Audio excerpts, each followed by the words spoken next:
Brittle Gravy 97, you have been avenged. Your enemy tried to run, and I used my ghost-like death strike to hit him as he ran across the top of a building and decapitated him in a lot of style. Also, this is more about all the tokens I have made. Mostly I started using different types of paper, so they're layered, 3 different colored papers. I built them all on the standard for Dungeons and Dragons 2014.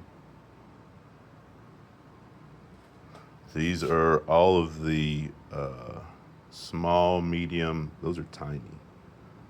So tiny are 1/4 of the squares. I put them in stacks because I have a lot of some of them. And because I have a printer now, I can copy many more. And that has allowed me to make a bunch of these kind of just people tokens, NPCs.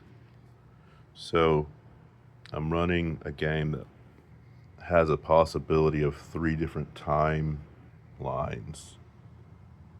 The time the party spends in Shadowfell has a time dilation of a year for a day. So I have a population that I can grow for each different time period.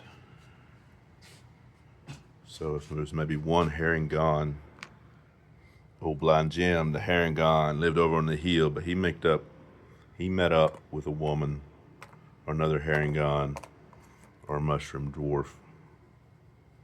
And through their prayers, they had children. So there you have like 1 generation. And then when you get to the 3rd turn, they're all married. So now I have populations of the smaller encounters we would have had, or the players will have if they come out of Shadowfell in the shorter time. So a shorter time in Shadowfell means you'll have less experience. So higher level players will come out and be able to fight an extra Burgeist or more than 1 Allosaurus with a 60-foot move rate per turn. This is actually a more representative token for a 60-foot map because this is my homemade Kilopede. Because I thought it was a good name. I didn't see why no one had made a Kilopede because they sound kind of killer. And then I made the forest full of Blauwalds, a tree from the plant. A plant from the earth domain. So they grew too large and were endangering the whole valley. But they also bring along these nice Killopedes, which have to turn to a moth. And they can be eaten by the rocks. This is more a size of like their token on a 5x5 board. So to make a whole rock of that size, they've got a 200 feet wingspan.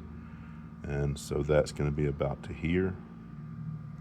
And I think there's a big difference in the size of the 2 creatures, but ecologically speaking, I've seen a hawk pick up a snake. And I'm going to assume this Kilopede is lighter, and they're both magical. Rocks and Killopedes are both magical. So we've got a fairly good selection. I have to get everything set. I think I have enough tokens, but I have to make sure.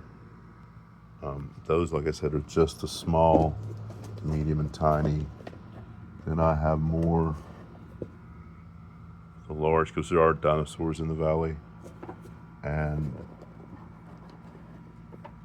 just the large, there's unicorns and giant spiders. Unicorns. Shahogan barons.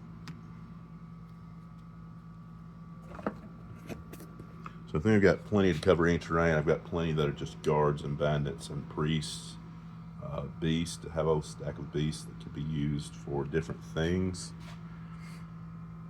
I'd really like to find out some way, if I do get this to be something to do, I really want to focus on accessibility. These things are pretty cheap to make at home, but also if we had it set up to where people could design their own and we could just print them and send them to them, near cost.